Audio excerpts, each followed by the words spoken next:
terminou a matéria, né? Aquela parte lá de comércio e globalização. Agora pegar uma frente, voltando, né, no livro.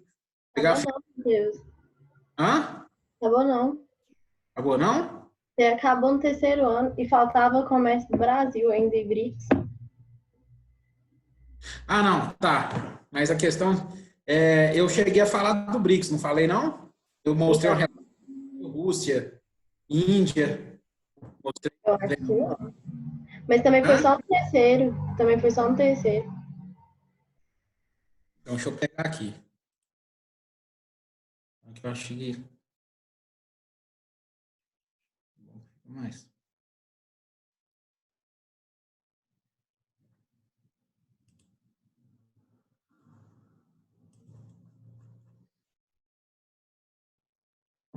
Essa parte aqui, ó, União, APEC, esse trem todo, eu falei, não falei? Falou. Não é?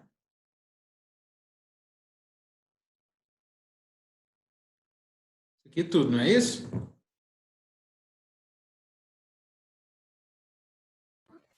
Que eu lembre, sim. Então, cheguei até aqui, não foi? Aí, BRICS, eu falei aqui, ó.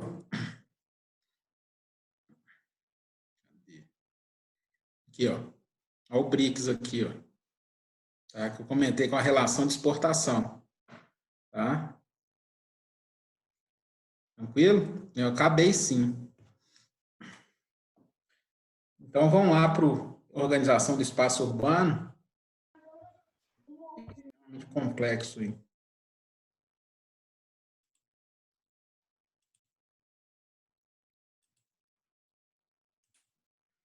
Então, era isso mesmo. Tá? A questão é a seguinte. Na verdade, BRICS a gente volta depois, que fala-se de relação da Ásia, fala dele de novo. Então é o seguinte, evolução do espaço urbano é a frente B3 aí. Tá? Então, essa conta uma história, na verdade, esse primeiro capítulo ele fala de um processo de formação das cidades, né? Ou seja, da expansão da cidade, na verdade, porque a formação da cidade não é nem matéria de vocês, não.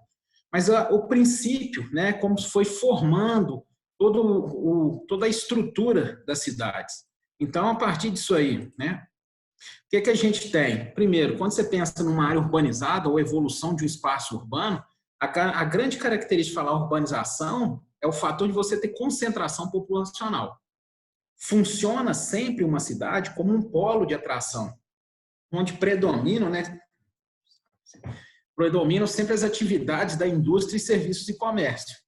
Então, quando você preza por uma questão de cidade, a cidade em si, quando a gente fala crescimento urbanístico, ele difere muito do fator de urbanização.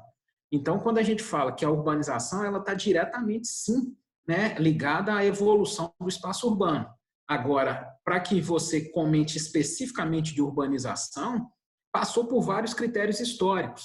Né? Então, você tem que pensar que o maior incentivo do processo de urbanização foi a Revolução Industrial. Né? Então, quando você tem a primeira Revolução Industrial, ela incentivou, porque aí firmou aquele primeiro momento em que a cidade era responsável pela indústria, era responsável pelo serviço, pela geração de tecnologia e também pelo comércio. O campo era um simples fornecedor de quê? De alimento. Então, existia essa relação campo-cidade. Tá? Agora, essa relação campo-cidade, ela modificou muito. Ela mudou muito o contexto atual. Então, a partir disso, o processo de crescimento urbanístico, que é crescer a cidade, é você pensar essa mancha aqui, ó, essa mancha toda é o crescimento urbanístico, mas ele está diretamente relacionado ao fator da urbanização. A urbanização, quando fala em urbanização, é realmente um fator de quê? De você ter frente B3. É o fator de você ter realmente o quê? Uma chegada de população, tá? Um crescimento dessa população, um nascimento dessa população dentro dessa área, né? Toda aqui, que é o que a gente chama do quê? Do espaço urbanístico. É óbvio que você tem padrões de cidades, né? Geralmente o crescimento urbanístico ele demanda conforme se a urbanização ela é ordenada também, porque senão você gera um crescimento urbanístico desordenado. Dentro do processo histórico, aí você teve vários momentos que incentivaram a urbanização, mas o que realmente é marcante dentro dessa evolução das cidades é a Revolução Industrial. As primeiras ideias de cidades que se tiveram são ideias muito antigas, né? Baixa na Suméria, aquela forma em que o homem deixou de ser caçador e coletor e começou a fixar residência. Foi no primeiro momento ali que surge essa relação campo-cidade. E como o homem fixou residência, tinha que ter, ele só fixou residência porque tinha gente que plantava para ele. Porque se não tivesse gente para plantar, ele não ia fixar, ele ia continuar sendo nômade, caçador e coletor. Agora, a partir do momento que ele viu que tinha uma certa habilidade, ele poderia fixar e ia ter gente que ia procurar alimento para ele, essa relação começa a surgir aí. Então, se você pensar na cidade, na ideia de formação de cidade, a cidade surge a partir do campo. Agora, dentro disso aí, depois gerou uma relação que cidade gerava tecnologia e campo alimento. Hoje mudou muito, a gente vai falar lá no segundo capítulo de urbanização. Agora, o processo de crescimento das cidades, de ampliação do processo urbano, veio realmente a partir de revoluções, da aquisição de uma condição melhor de vida na cidade, de uma infraestrutura melhor, de uma oferta de empregos maior. E aí a cidade sempre foi um centro de atração de população. Essa chegada do homem na cidade, né, a gente sabe do êxodo, da saída do homem no campo, a cidade, quando o homem chega na cidade, é o que a gente chama de urbanização. E aí ele vai gerar a concentração populacional. Agora, a cidade ela passa por processos, né, evolutivos, tanto de crescimento, de formação, né, de interação delas, né, ou seja, de uma formação de uma rede. E isso tudo é um conjunto de uma rede. Isso aqui tem uma rede extremamente complexa. Dá para você determinar o que é um padrão, né, dos níveis de cidade que se tem e até mesmo falar para frente aí das hierarquias. Então é o seguinte, quando você pensa na evolução urbana, ela começou primeiro nos países industrializados. Então eles são marcos, né, primeiro por causa do quê? Da primeira revolução industrial. Tá? Então a primeira revolução industrial foi um marco porque justificou o êxodo rural. Tá? Então é o seguinte, a partir dessa saída, as cidades começam com a chegada de muita gente, em uma aglomeração maior, as cidades começaram a receber. Tanto que tem, né, dentro da algumas questões de saneamento básico, as primeiras ideias de saneamento básico elas estão ligadas às cidades medievais. Só que realmente a revolução da ciência urbanística, né, da arquitetura e do urbanismo, foi marcado para a questão da primeira revolução industrial. Já tinha-se uma ideia, né, que ficar perto de lixo poderia provocar doença, você teria que ter uma rede de esgoto, você teria que ter vias de trânsito, você teria que ter áreas comerciais, sim. Mas a partir daquela chegada e daquele acúmulo de população, começou a realmente pensar na cidade. E com isso ela começa a receber infraestrutura. Você tinha que começar a pensar agora em transporte, né? Você tinha que começar a pensar no setor energético, no fator de onde era moradia, onde era local de trabalho, setor de serviços, um comércio, né, a questão da energia de transporte de entrada e de chegada de materiais, isso tudo tinha que ser avaliado, né, agora no processo da cidade. Então aqui, nesse primeiro ponto, é só para falar que a evolução da cidade, elas também ocorrem de forma heterogênea. Tá? Nos países industrializados foi o marco da urbanização, tanto que eles atingiram um volume de pessoas na cidade mais rápido, né, com uma minoria no campo. Já quando você pega nos países em desenvolvimento, né, e até mesmo nos países periféricos, essa urbanização, que é a chegada do homem na cidade, foi extremamente rápida, mas muito rápida mesmo. Mas por quê? O campo nesses países, ele é ruim. Né? O campo ele gera exclusão, ele tem mecanização em algum... Hoje, né, a gente pode falar que a mecanização é um fator de exclusão, mas o grande problema no campo desses países em desenvolvimento ou nos países pobres é a terra concentrada. O campo não tem infraestrutura e a partir disso aí ele fica ruim. Então o cara vai na cidade porque ela oferta uma variedade maior. Tá? Então ela traz possibilidades mais diversificadas aí. Os industrializados começaram, os subdesenvolvidos e periféricos foram muito mais rápidos nisso aí. Né? Tanto que os industrializados eles demandaram tempo para passar essa urbanização, sair, né, ter mais gente na cidade do que no campo. Agora, você pega, por exemplo, o Brasil começa esse processo em 1940. Né? Em 1970, o Brasil já era um país urbanizado. Em questão de 30 anos, o Brasil se urbanizou. E olha que ele tinha quase 85% da população no campo. Com a questão da industrialização, né, foi extremamente rápido. Agora, justamente por os motivos, o campo é excludente e a cidade é a única solução que um país desse tem. Então, geralmente, nos outros países são muito mais rápidos, né? Eles são muito mais rápidos no processo de urbanização. Você tem duas formas de urbanizar, tá? Que é aglomerar pessoas numa cidade. Ou com o êxodo e a chegada desse cara na cidade, tá? A saída do homem do campo e a chegada na cidade, ou com a taxa de natalidade na cidade já. Tá? Então, o indivíduo que nasce urbano, ele é urbano. Tá? Então, são as duas formas de você ampliar a urbanização. Agora é o seguinte, né, quando você pega aí em relação, né, ao processo de urbanização, a transferência, né, o que é a urbanização em si? Aí vem lá, a transferência da população do meio rural para as cidades. Dá-se da forma intensa após a Revolução Industrial. Em 2030, a população urbana representará o dobro da população rural. Isso é uma perspectiva. Tá?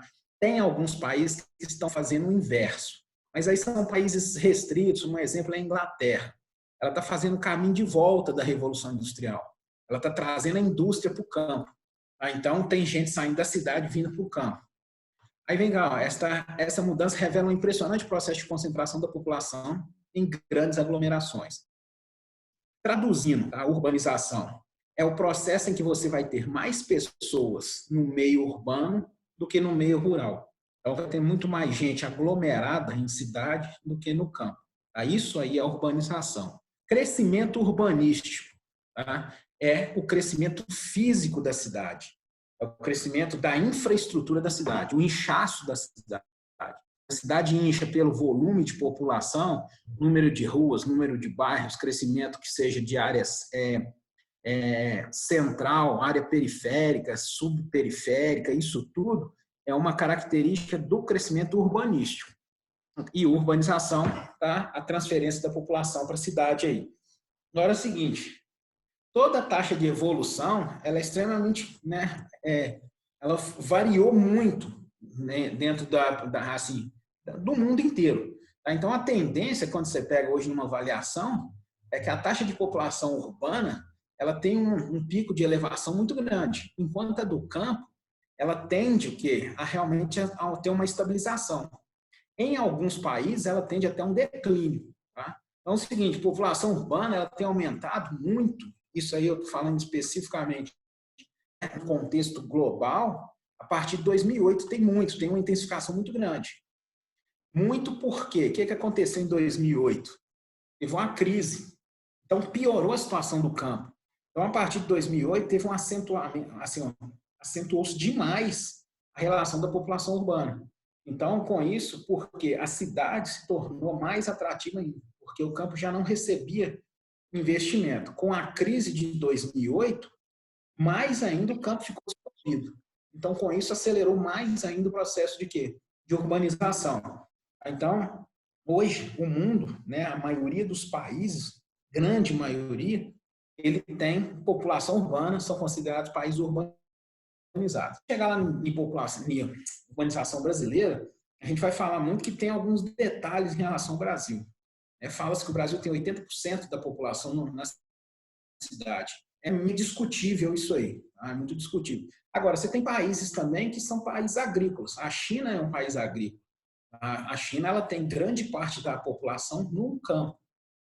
Por mais que ela tenha 1,5 bilhão de habitantes, tem mais de 590 milhões, né, 600 e poucos milhões hoje na cidade, você tem a maioria ainda no campo. Então, ela é considerada um país rural ainda, um país do campo ainda. Agora, tem todo um processo de desenvolvimento, um processo de transferência que ela está tentando, né, levar esse incentivo ao campo para tentar fixar esse homem no campo. Porque se esperar que todo chinês vá embora para a cidade, vai virar aglomerações absurdas. Tanto que eles são um dos que mais contribuem para a expansão das megacidades aí que a gente vai ver para frente aí. Então é o seguinte, a evolução, tá, ela é marcante quando você pega em relação, né, compara alguns níveis aqui de países. Né, países em desenvolvimento, a média mundial, e a partir disso aí os países os países desenvolvidos. Na verdade, quando você pega os países desenvolvidos, eles têm uma perspectiva mais lenta, porque eles já têm uma saturação das cidades. Dentro disso aí, eles criam novas aglomerações. Agora, quando você pega nos países em desenvolvimento, é sempre em ascendente, né? Ou seja, é sempre o quê? Uma acentuação maior, porque a cidade é a única saída. Né? A cidade é que pode te oferecer uma condição. A gente falou em migrações, né? A gente vai comentar também mais para frente aí. As migrações são facilitadas por fator econômico para a cidade em um país como o Brasil, justamente porque a cidade ela oferece muito mais. Então, o cara realmente tem que fugir. Então, todo mundo vai para lá como solução. E, na verdade, aquilo vai gerar inúmeros problemas para a cidade depois. Então, é o seguinte, essa taxa tem crescido muito, essa relação, essa proporção de urbano-campo. Hoje, a gente pode falar que é um mundo urbano, ou seja, principalmente o primeiro mundo e os países em desenvolvimento. E tem uma proporção muito grande, né, no campo aí. Quando você fala desse processo de transferência da população, que agora a gente começa realmente a falar de urbanização, você fala da transferência da população para a cidade, saída do cara do campo, chegada na cidade, a cidade ela começa com esse processo de urbanização, ó, crescimento da área central. É uma ideia, tá? Ou seja, a cidade sempre nasce a partir do centro. Tá? E essa é o que a gente chama de zona central urbana. O crescimento ele é natural. É natural porque vai chegando gente, vai o quê? Vai nascendo gente, vai chegando o fluxo migracional. Vai ocorrendo também, dentro do processo aqui, o que a gente chama de industrialização. Então, isso começa a sair do centro. Você começa a ter uma retirada dessa população do centro. Né? Então, você começa a formar o quê? Dentro do centro ali você tem o comércio, residência. A partir disso aí, você começa a formar uma malha, ou chamar de mancha urbana. Aqui é uma perspectiva de expansão dela. Então, a partir disso aí, né, você vai distribuir por essa mancha urbana a área da industrialização, a oferta de serviços, o emprego e, dentro disso aqui, o resultado do êxodo rural. E, na verdade, quando você fala do êxodo rural, é a chegada dessa população que vai ocupar isso aqui tudo. À medida que ela vai chegando, a cidade vai demonstrando uma mancha. Então, a gente tem também os processos que a gente chama de suburbanização. Então, você pega, quando você fala expansão do quê? Da mancha a partir do redor do centro, por causa da saturação do centro urbano. Isso a gente vai ver um termo lá no final desse capítulo que é chamado de macrocefalia. Vai formando cidades macrocefálicas. É um processo de suburbanização. E periurbanização é a expansão das áreas rurais. Aí é a nova forma de periferia, e antes a gente falava assim, o que não está no centro é periferia. Se você não está na zona central, você é periferia. Agora, antes a periferia era essa clássica aqui, ó. O limite era ela. Aqui o centro e aqui a periferia. Só que hoje, com a aglomeração urbana, com o crescimento desordenado das cidades, o que começou? A mancha urbana, ela vai invadindo as áreas que eram rurais. As áreas que eram periféricas, mas que eram rurais. Então começa a crescer muito, por exemplo, que a gente vê a tendência, quando a gente trabalha um processo chamado de gentrificação urbana, e a gente vê também as novas periferias em áreas rurais, são as periferias hoje consideradas periferias ricas. Né? São as periferias em que o rico ele vai ocupar aqui, porque ele já não aguenta essa saturação aqui. Ó. Aqui está saturado, aqui vai gerar problemas urbanos, né, como questão de transporte, questão de poluição visual, poluição sonora, poluição atmosférica. Então, como ele tem condição, ele fica aqui, ó, nessa periferia, porque senão ele vai ficar aqui na zona central com todos os problemas de um crescimento e mais uma periferia que era considerada periferia pobre, porque na verdade quem chegava e não conseguia ocupar o centro ficava na periferia por falta de condição. Então, com isso, foi formando essa expansão para as áreas rurais. Isso aí é chamado de periurbanização. Então, você vê marcante ali em Belo Horizonte que o pessoal já está lá em Nova Lima, naqueles condomínios lá no meio do mato já, aquilo lá são áreas rurais, mas já está fazendo parte da zona, né, metropolitana de Belo Horizonte, está fazendo parte da área da expansão da urbanização de BH. Então, isso aí tudo são formas da expansão conforme as aglomerações humanas. Agora, essas aglomerações elas podem ser maiores ou menores a partir disso aqui, ó. Uma oferta de uma industrialização muito grande, uma oferta de serviços muito grande, que vai gerar muito emprego. Se vai gerar muito emprego, esses três quesitos aqui, ó, essas três vão gerar condições interessantes, é óbvio que vai ter um êxodo muito grande para essa cidade. Pode ser um êxodo rural, sim, mas pode ser até um êxodo de outra cidade, um êxodo urbano de outra cidade. Então, agora, toda cidade tem um crescimento natural. O crescimento natural é de quem já é urbano que vai ter filho. Então, a natalidade, ela ajuda nesse processo de urbanização aí. Então, lembre muito dessas proporções aí em questão de urbanização. Agora, com essa história toda, na evolução mundial, olha as proporções de taxas de urbanização. Quando você pega aí, dentro do mundo, você vê que grande parte dos países, eles têm a maior parte da população no quê? Na cidade. Agora, você tem países grandes, ó, que são superpopulosos, megapopulosos, são pessoas do quê? A proporção é menor na cidade. Tem mais gente no campo. Ó. Os 2 megapaíses aí que tem questão de megapopulação, eles têm muita gente no campo ainda. Brasil, taxa de 85%, muito discutível isso aqui, tá? Por algumas questões de uma lei antiga que o Brasil tem. Então, a maioria dos países vão apresentar um número muito grande de indivíduos na cidade, quando você compara, né, a países aí que tem uma proporção no campo aí. Tá? Então, só para ilustrar aí. Agora, você tem países que são, né, muito urbanizados. Né? Quando você pega, por exemplo, o próprio Estados Unidos, o Brasil, o México, né? Você pega, por exemplo, a Rússia, são países que têm um percentual muito grande de urbanização.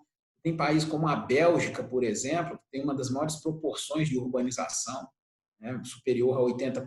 Então, você tem assim, pouquíssimas pessoas no campo. Geralmente é porque o campo é reduzido, você não tem tanta atividade primária. Se não tem tanta atividade primária, indica que o país é industrializado, não tem mais gente na cidade. Você tem uma relação muito grande com esses fatores econômicos também, tá? O fator de você ser mais industrializado indica que você tem que ter mais gente na cidade. Se você tem, por exemplo, redução de área, né, você tem também um campo que é restrito. Então, esse campo vai ter muito menos gente. E se você tem capacidade financeira, recurso financeiro, é óbvio que também você vai ter uma mecanização muito grande no campo. E aí, com isso, vai precisar de menos gente. Né?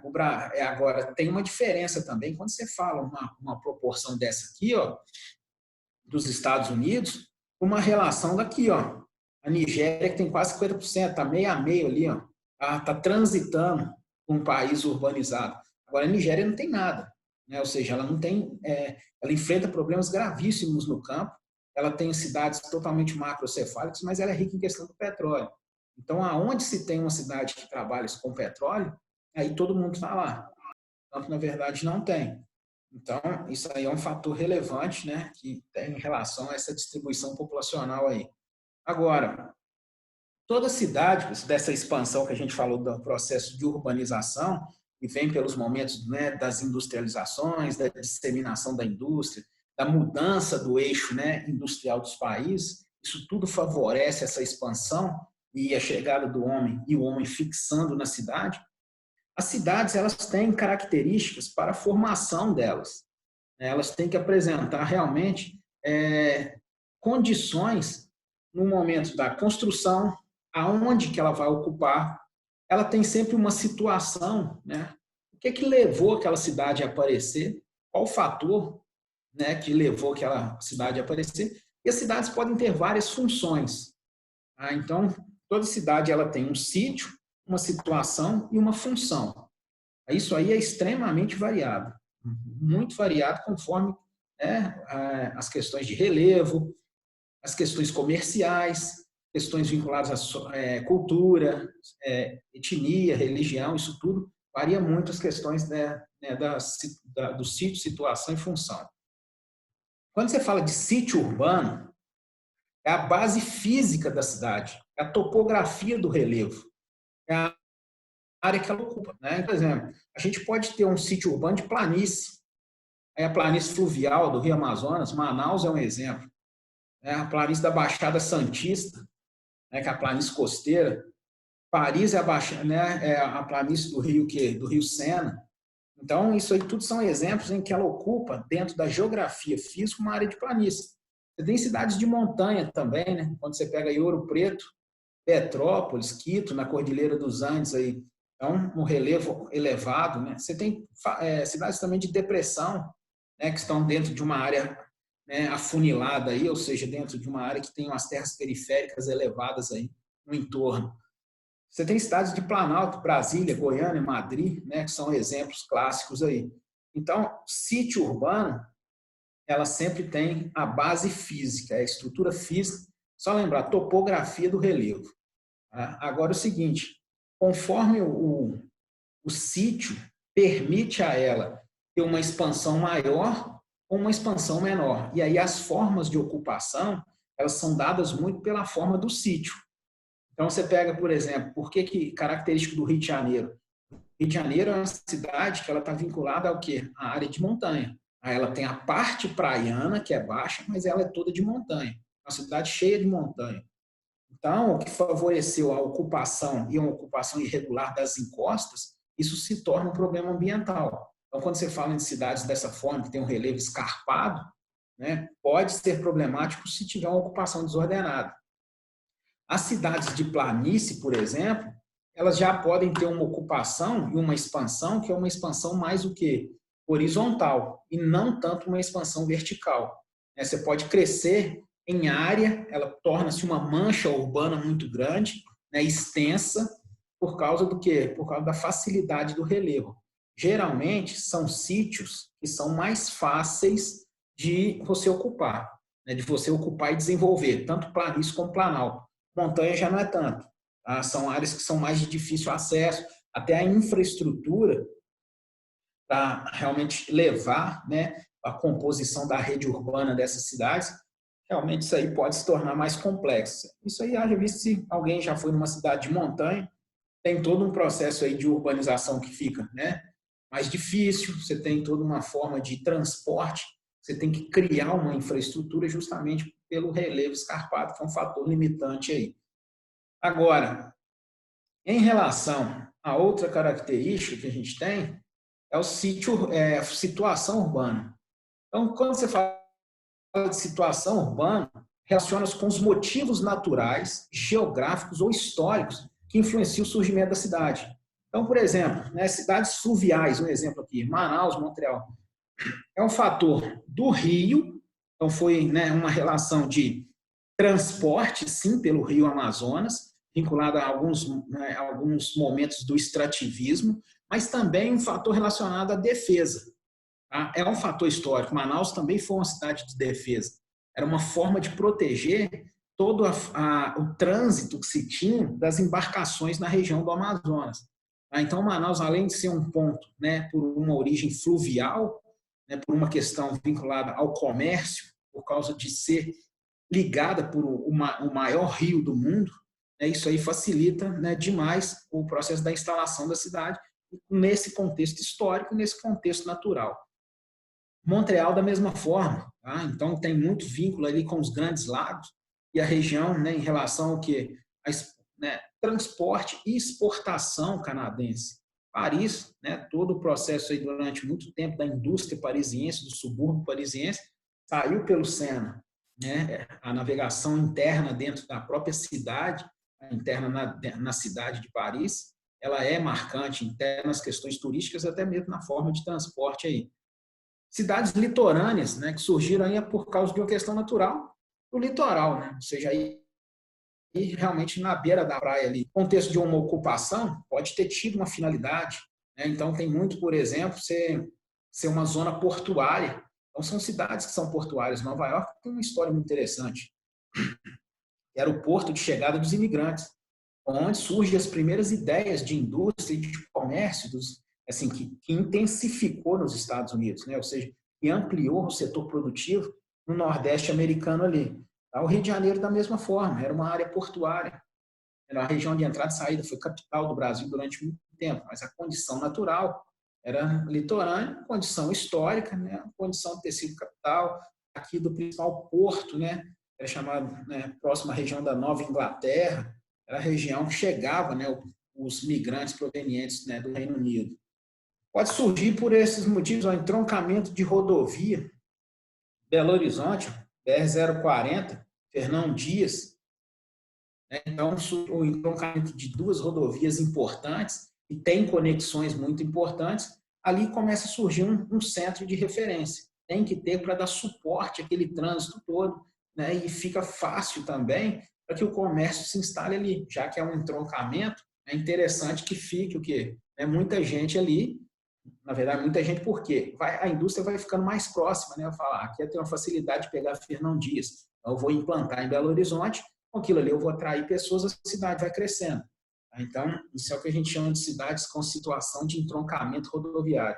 Assim como também você tem entroncamentos ferroviários. Esse aqui foi dos que mais assim, deu possibilidade de formar cidades, principalmente em países como os Estados Unidos, a própria União, a Rússia, no caso, a Europa inteira, justamente porque utilizaram muito das ferrovias. Países que têm malhas férreas muito grandes, elas realmente prezaram muito pela formação das cidades. Se você pegar naqueles documentários antigos, você vê muito as locomotivas passando, né, as locomotivas a vapor, e sempre numa cidadezinha. É muito voltado pela questão lá do Velho Oeste nos Estados Unidos. Cada passagem, cada ponto de parada era uma cidadezinha. Foi formada a partir do quê? Porque a linha férrea que levava o progresso. Um fator que é muito relacionado, né, que aumenta-se de transporte com urbanização, é que as linhas férreas elas foram marcantes no processo de desenvolvimento de muitas cidades. Então, Bauru, né, Sorocaba, em São Paulo, é outra cidade também que tem uma função, é uma situação de entroncamento. Agora, você pega, por exemplo, Moscou tem linhas férreas enormes que conectam a Rússia inteira, Chicago da mesma forma, era referência aqui, ó, da exportação da carne para os Estados Unidos inteiro. Não vamos falar da exportação, não, é para distribuição da carne. Então, as linhas férreas saíam de Chicago para entregar carne nos Estados Unidos inteiro. E aí, com isso, né, a cidade foi crescendo, foi desenvolvendo infraestrutura justamente pelo lucro que as ferrovias davam.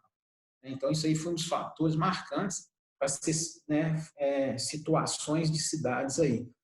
E a outra que tem, que a gente fala muito, é funções urbanas. Então, quais são essas? Cidade ela tem que adquirir uma função. Cidade tem que ter uma função, né? Então, quando você pega aí dessas funções, o que ele colocou aí no slide? A atividade principal que leva a considerar a resta ou aquela cidade especializada em alguma coisa. Ela tem que ser especializada em alguma coisa. Agora é o seguinte, quando você pega, né, dentro das funções urbanas, você tem industrial, né? Então, exemplo de uma cidade industrial, a própria Contagem. Belo Horizonte é uma cidade administrativa. Belo Horizonte não é uma cidade industrial. As indústrias estão voltadas ali em Contagem. Cidade residencial, né? Aquela cidade ali que o indivíduo ali é só residência. Isso aqui no Brasil, ela é muito assim, é muito difícil você determinar essa função de uma cidade aqui, uma função que seja só residencial. Agora, você tem, por exemplo, nos Estados Unidos, tem muito. Principalmente na Flórida ali, você tem cidades que são clássicas, que só servem para residência. Ela vai ter duas coisas, casa de moradia e comércio varejista, para sustentar as casas. Aqui no Brasil, realmente é mais complicado a gente determinar uma cidade que é somente residencial. Cidade comercial, uma cidade que preza pelas questões de comércio, né? Ou seja, tem uma rede varejista muito grande, tem, às vezes, por exemplo, aqui no Brasil tem muitas cidades dessas que são, por exemplo, cidades que são polos têxteis, né? E tem aquelas, tanto de loja de têxtil, ou loja, por exemplo, que vende tem uma cidade de Minas que chama Juruáia, que é uma cidade pequenininha, mas que é uma cidade absurda em questão comercial. É uma cidade que ela tem cerca de 30 mil habitantes e ela tem PIB já de cidade média. Mas por quê? Ela concentra praticamente os 30 mil habitantes da cidade, tudo na produção, principalmente de lingerie. E, se não me engano, roupa de banho. Tudo isso aí, tá, gera uma renda para a cidade absurda. A cidade vive especificamente do comércio. Tá? Então, isso aí tem muito, né, dentro de algumas características de cidades aí. Lazer e turismo, tá? Várias cidades aí são de lazer e turismo. Exemplo, Gramado. Gramado é uma cidade que preza pelo lazer e pelo turismo. cidades de balneários, onde você pega aí a própria Porto Seguro, né? Visa isso aí. Político-administrativa, Brasília, né? Brasília é uma cidade sede do poder. São cidades que geralmente têm um poder financeiro muito grande, né? Porque é sempre medido no nível do governo, né? Então, o poder do governo ele é sempre acima, né? Você sempre tem um crédito a mais. Cidade religiosa, né? Aqui no Brasil a gente tem Aparecida, tem Meca, Medina, né? A própria Jerusalém, são cidades que têm cunho religioso muito grande. Cidade cultural, né? Padrões culturais aí, você tem algumas cidades na Europa, Roma, Atenas, são cidades que têm o quê? Uma questão cultural muito forte aí. E financeira, né? O que é essa financeira aí? Nova York é um exemplo, Londres, Tóquio, né? Los Angeles, são cidades que têm um vínculo financeiro muito grande, são sede, por exemplo, de grandes bancos, são sede de bolsas de valores poderosíssimas. Um exemplo aí, Zurique, na Suíça, é uma cidade que é extremamente, quando você pega, é uma cidade de 250 mil habitantes, mas tem uma importância mundial, né? Porque por causa da capacidade financeira que ela tem. Então, é uma cidade que menor do que Montes Claros, por exemplo, mas que é muito mais forte, até mesmo do que um Rio de Janeiro, muito mais forte do que uma Buenos Aires em questão de poder financeiro. Isso aí realmente são as funções urbanas. Então, toda cidade, pessoal, vocês vão lembrar, tem um sítio urbano, que é a base física. Tem uma situação, por que ela foi criada, qual o fator. Você tem, por exemplo, até esqueci de falar aqui, você tem muitos desses fatores que são históricos, mas que podem refletir aqui, ó, nesse fator aqui, ó, no fator financeiro. Então, por exemplo, um fator histórico que poderia entrar aqui é a situação até mesmo daqui, ó, dessa cidade de Ouro Preto. Ouro Preto, ela tem uma base de montanha, uma base física de montanha. No contexto, se ela fosse colocada aqui na situação, por que Ouro Preto surgiu? Aí vai muito lá, né, da história, vai muito da questão de você ter o que? O ciclo do ouro.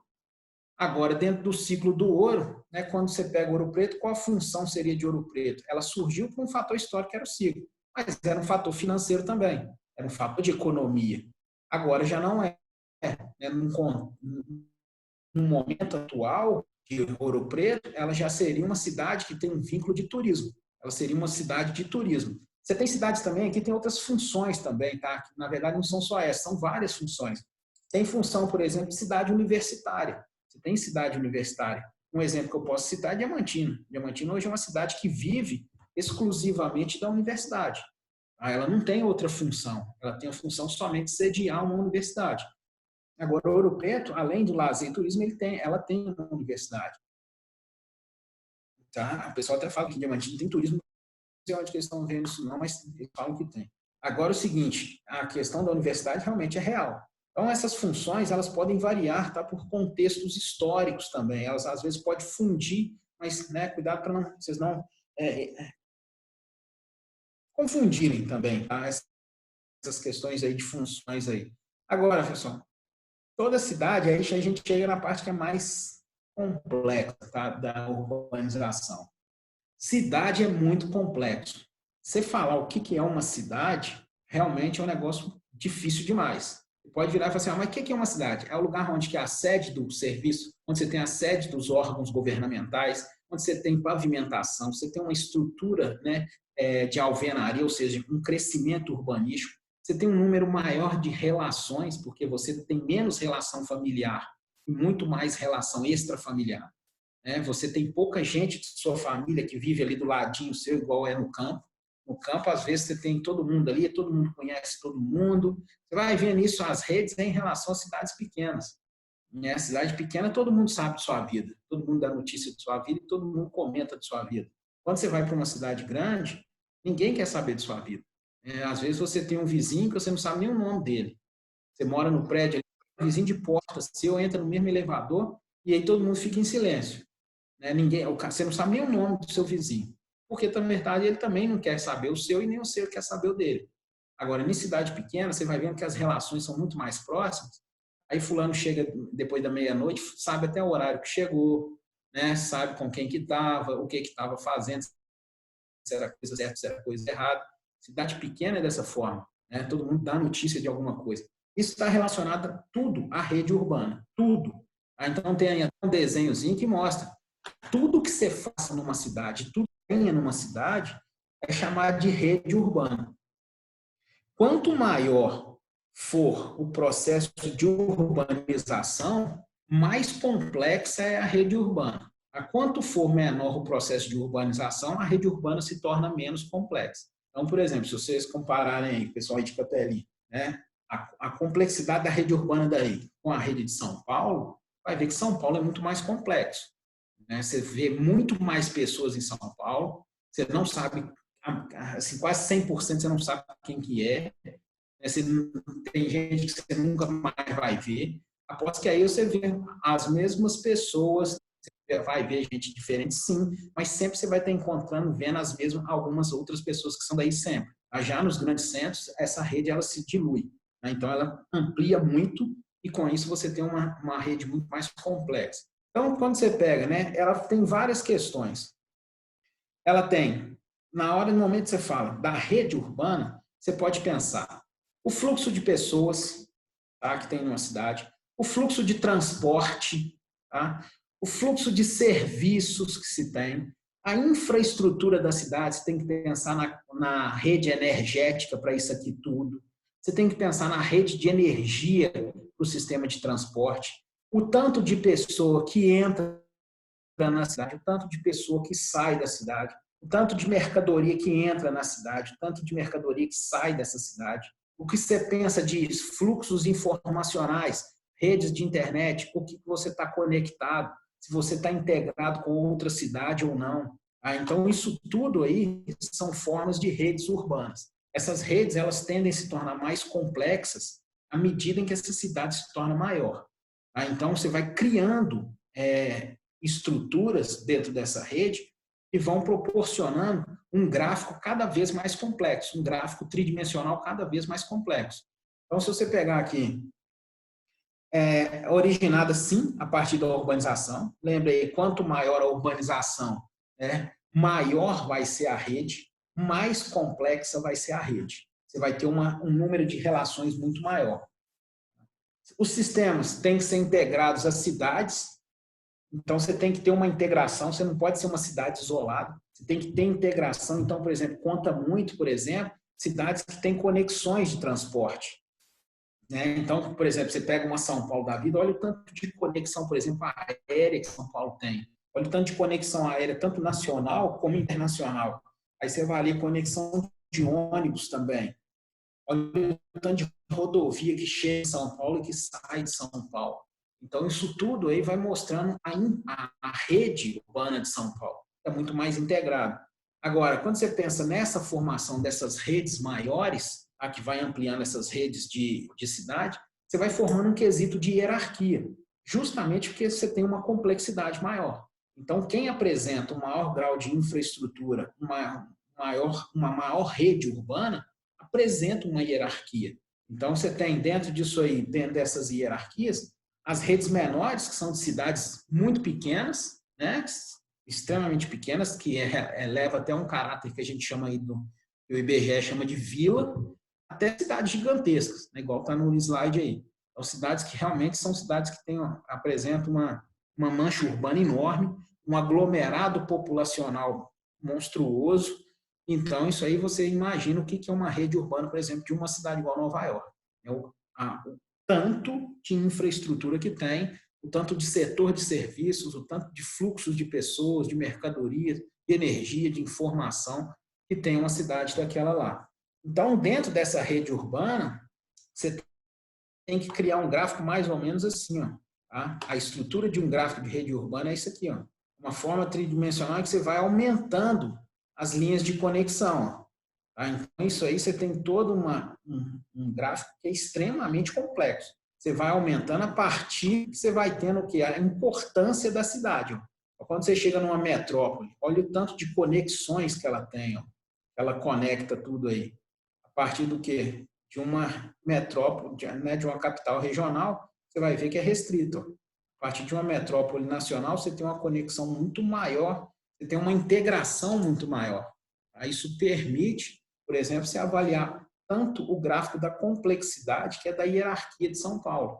O tanto que São Paulo é hierárquico em relação às outras cidades. E isso aí vai promovendo uma sequência desse fluxo de hierarquia. Então, quando você pensa, né, em avaliação desses critérios de hierarquia, por que, por exemplo, uma metrópole igual São Paulo vai ter tantas conexões? Aí você tem que pensar o que tem nela. Tá? Isso aí o IBGE utiliza inúmeros critérios. Um fator que tem muito, que eu sempre comento com vocês, é a questão de ter, por exemplo, preparatórios, né? Ou seja, cursinhos pré-vestibulares ou de preparatórios para o Enem. É um fator, tá? É considerado pelo IBGE. Os níveis escolares, por mais que a gente sabe que é preparatório, né, não tem reconhecimento oficial em questão do sistema de ensino, mas se você pegar, por exemplo, quando você pega ensino fundamental, médio, né? Ensino fundamental 1, 2, né? O médio, isso tudo, se tem superior, se tem quantos cursos de curso superior, se tem, né, de graduação, se tem quantos cursos de pós-graduação, isso tudo aí o MEC o IBGE vai avaliando para determinar esse grau de hierarquia aqui, ó, esse grau de complexidade desse gráfico. Então, se você tem, por exemplo, né, avaliação de serviços médicos, se você tem serviço de baixa, média e alta complexidade, se você tem hospitais de alta complexidade, você tem o quê? Quais complexidades que são atendidas ali, por exemplo, utiliza-se muito o grau de qual nível de transplante que se faça num determinado hospital, para que você considere. Se você tem redes de informação, a internet, né? Qual que é a internet?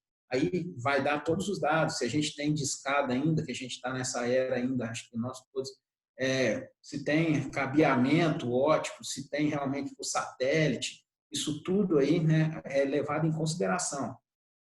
Questão de jornal, se você tem jornal próprio, se tem televisão própria, rádio, quantas rádios, isso tudo leva-se em consideração. Aí isso aí vai formando as redes. Então, por isso que ela é muito mais intrincada, muito mais complexa do que uma cidade menor, tá? Uma cidade aí de rede reduzida que a gente fala. Então, é o seguinte, gera esse esquema clássico, né, da hierarquia. O que é esse esquema clássico aqui da hierarquia que a gente tem aqui? Ó? Se você pensar, né, durante muito tempo no esquema tradicional, a gente tinha isso aqui, ó, vila, né, cidade local, centro regional, metrópole regional e metrópole nacional. Então é o seguinte, a partir disso aí, né, você tinha essa hierarquia. Então, você tinha que ter, por exemplo, o centro regional estava diretamente ligado à metrópole regional. Tá? Então, ele era hierarquizado pela metrópole regional. A cidade local era hierarquizada pelo centro regional. E o metrópole regional hierarquizado pela metrópole nacional. No esquema atual, né, você tem a cidade local, ela pode ser hierarquizada pela metrópole nacional. Ela é hierarquizada. Porque a metrópole nacional, ela ganhou uma rede muito mais intrincada. Tá? É uma rede muito mais complexa. Tá? Já o centro regional, da mesma forma, ele hierarquiza a cidade local, mas é hierarquizado por quem? Pela metrópole nacional, hierarquizado pela metrópole regional. A metrópole regional, ela é hierarquizada pela metrópole nacional. Tá? Isso aqui é um modelo, se você pensar dentro de um Brasil. Vila é hierarquizado por todo mundo. Tá? Então, se você pegar nos padrões, dando exemplos próximos aqui, a Diamantina, por exemplo, por ter uma maior infraestrutura, seria uma cidade local. Tá? A vila seria o restante das cidades relacionadas ao Alto Vale de Jequitinhonha. Diamantina é submetida a um centro regional, que é Montes Claros. Nós, em Minas Gerais, nós não temos metrópole regional. Então, a gente tem direto uma metrópole nacional, que é Belo Horizonte. Então, a gente está diretamente ligado e hierarquizado por isso aqui. Agora, você tem regiões que a gente tem metrópoles regionais. Então... Matheus. Oi. E Belo Horizonte? Belo Horizonte é uma metrópole nacional. Ah, sim. Belo Horizonte está aqui. Tá? Então, é o seguinte, tem regiões que têm metrópoles regionais. Por exemplo, quando você pega, por exemplo, Manaus. Manaus é uma metrópole regional. Então, lá, ela tem o quê? uma hierarquia lá dentro. Ela tem uma região que ela atua, mas ela é hierarquizada como uma metrópole nacional. Tá? Então, ela tem ações diretas de uma metrópole. Manaus, já como é distante, ela é hierarquizada muito por São Paulo. São Paulo é que vai hierarquizar Manaus. Tá? Então, agora, isso num contexto novo, num contexto que a gente preza aí, que nós comentamos nas outras aulas, sobre a globalização, uma relação de dependência de infraestrutura, uma relação da questão comercial, de um fluxo de capitais internacionais, você tem, né, realmente um aumento muito grande do poder industrial disseminado, surgiu nesse contexto, a gente vai até falar lá no final desses slides, surgiu um tema novo e um tipo de cidade que ela é originária da globalização. Ela foi criada na globalização. É o que a gente chama das metrópoles globais. Então, por exemplo, aqui, né, da metrópole nacional, quando ele coloca esse regime de hierarquia aqui, ele estava considerando muito aqui nessa época, né, por exemplo, São Paulo e Rio. Ele até, antes do crescimento de Belo Horizonte poderia até entrar aqui, ó, uma metrópole regional. Só que hoje Belo Horizonte é uma metrópole nacional. E Rio e São Paulo, elas já são consideradas metrópoles mundiais, ou cidades globais, ou também metrópoles globais. Tá? Então, as duas são consideradas nesse nível aí. É o nível maior de hierarquia que se tem. São cidades em que você tem uma referência não para dentro de um país, e sim para o mundo. Elas são importantes em relação ao mundo. Já deixam de ser relevantes somente para o país, e já tem uma importância global. Então é o seguinte, hoje a forma de relevância é essa aqui, ó, de hierarquia que a gente fala. Então o que você tem aqui, ó? Você tem a vila, que continua sendo hierarquizada por todo mundo, tá? Só que a vila agora pode ser hierarquizada pela metrópole global. Ó. A cidade local, que é hierarquizada pelo centro regional, que é hierarquizada pela metrópole regional, que é hierarquizada pela metrópole nacional, e também hierarquizada pela metrópole global. O centro regional, que hierarquiza, né, cidade global e vila, mas que é hierarquizado pela metrópole regional e nacional. E também o quê? A metrópole global. Metrópole regional, hierarquizada pela nacional e pela global. E a metrópole nacional, pela metrópole global. Então, se você pensasse aqui, Belo Horizonte, ela é hierarquizada por Rio e São Paulo. Então, você vê que tem uma divisão marcante, até mesmo, na questão física do estado de Minas Gerais. Né? Como a gente pega uma relevância, Belo Horizonte é uma metrópole nacional. Quando você pega e fala uma metrópole nacional, ela tem uma importância dentro do país, extrapola a região de origem dela. Por exemplo, Belo Horizonte hierarquiza muito do centro-oeste, principalmente a região do Mato Grosso do Sul. Belo Horizonte hoje tem traços, que a gente fala, traços de hierarquia até Rondônia. Tá? Então, isso aí, ela extrapola a região sudeste. Agora, quando você pega, por exemplo, dentro do próprio estado de Minas Gerais, a proximidade das duas metrópoles globais faz com que Belo Horizonte tenha uma perda de força. Então, por exemplo, eu sempre cito esse exemplo. Se você chegar em Juiz de Fora, eles já acham que eles são do Rio de Janeiro. Né? O tanto que os cariocas chamam eles de carioca do brejo. E fica no brejo antes de chegar na praia. Agora é o seguinte, o Rio de Janeiro influencia muito mais Juiz de Fora do que Belo Horizonte. Porque é muito mais fácil o cidadão de Juiz de Fora chegar ao Rio, com 1 hora chegar ao Rio, do que 4 horas e meia depois para chegar em Belo Horizonte. Então é muito mais fácil ir ao Rio, até mesmo para serviços. Tem gente que mora em Juiz de Fora e estuda na Universidade Federal do Rio de Janeiro, tá? Que é muito mais prático. Né? O cara ia voltar no final de semana, às vezes. Então, isso aí tem uma força de hierarquia muito grande. Quando você vai chegando para o sul de Minas, São Paulo atrai muito mais. O cara é muito mais ligado a São Paulo do que é ligado a Belo Horizonte. Então, isso aí é um fator que é relevante. Ou seja, como que você perde hierarquia. Por mais que quando vira e fala assim, Belo Horizonte é a capital de Minas Gerais. Ela tem hierarquia sobre Minas Gerais. Não tem. Ela divide hierarquia. Quem é que não divide hierarquia no Brasil? Quem não divide hierarquia no Brasil é só São Paulo. São Paulo não é hierarquizado por ninguém. O Rio de Janeiro, mesmo sendo uma metrópole global, o Rio de Janeiro ainda divide hierarquia com São Paulo. Você vê que tem um processo de expansão da megalópole, que a gente vai falar que é a megalópole de São Paulo e Rio de Janeiro. São Paulo tem uma área de atuação muito maior do que o Rio de Janeiro. Tá? Isso aí realmente, São Paulo mostra uma força por ser a maior metrópole global da América Latina. Então, São Paulo tem a força maior, questão econômica, essa coisa toda aí. Então, hoje, o sistema de hierarquia é esse aqui. Tá? Dentro de um país, a gente volta nessa classe aqui, ó, tá? Nessa categoria que nós vimos aqui. Vila, cidade local, tá? Então, isso tudo aqui. O que afere para você determinar cada padrão desse aqui? Todos aqueles serviços que nós falamos, toda aquela rede urbana. Tá? Então, você pensa em hospital, comunicação, escola, comércio, o comércio se é varejo ou atacado, isso tudo tem que ser o quê? Bem organizado. Tem alguns critérios também, que às vezes o pessoal lê no material aí e fala assim, mas não podia ter. Um exemplo, cidade local, no caso, por exemplo, na teoria, pelo IBGE, uma cidade local, por exemplo, como Diamantina, não poderia ter universidade. Não é na teoria para ter universidade. Mas você vê que na prática tem. Então, isso aí é uma questão que não segue.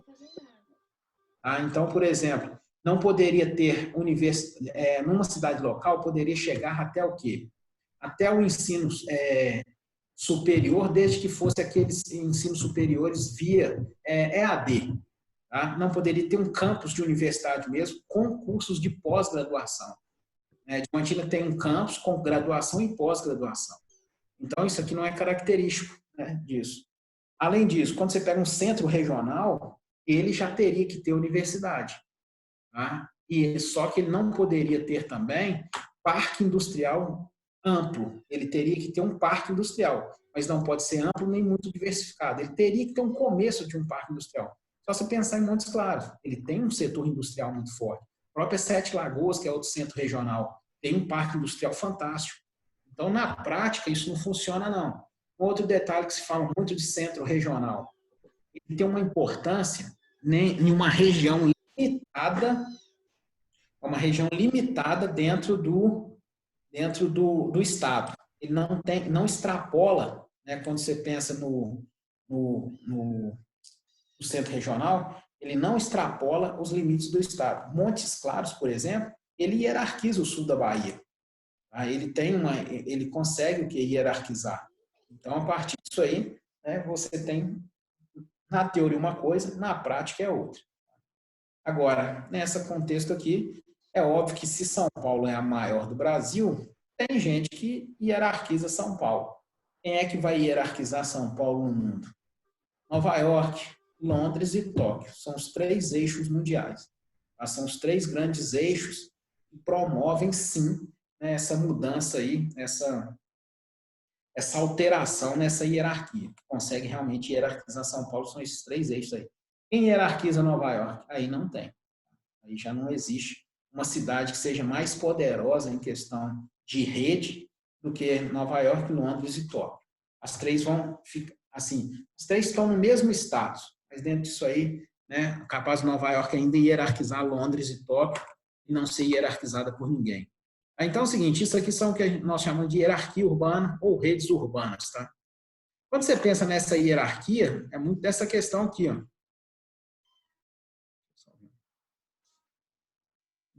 Quem está perguntando se a Angelândia é vila? A Angelândia está quase para povoado.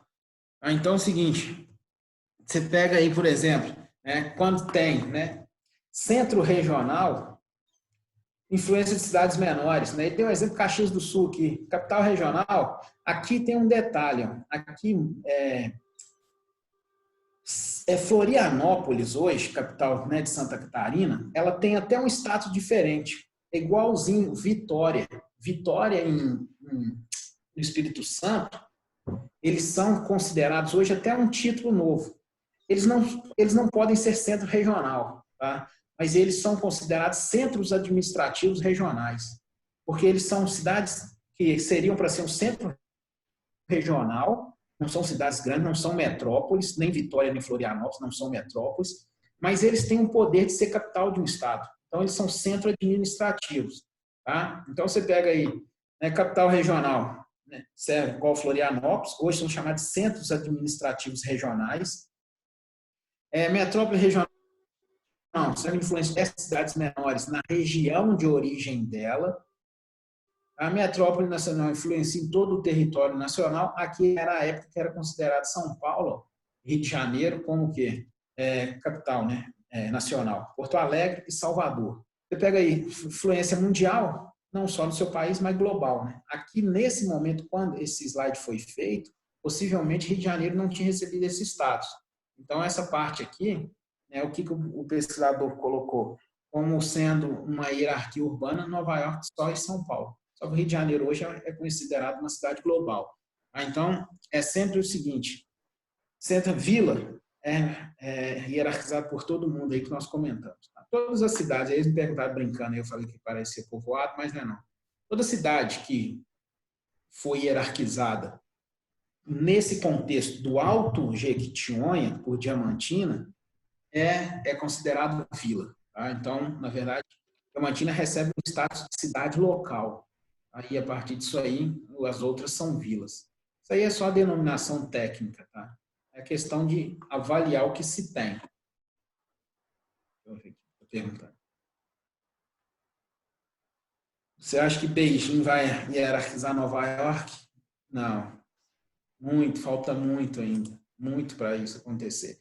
Hoje não tem, eles vão disputar a hierarquia. Tá? Eles vão disputar a área de contato. Na verdade, não vão nem disputar a hierarquia, cada um do lado do mundo.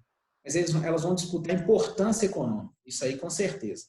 Vão disputar para ver quem é realmente o maior centro econômico. Agora, de infraestrutura, pode chegar a ser igual, mas realmente desbancar, um pouco provável.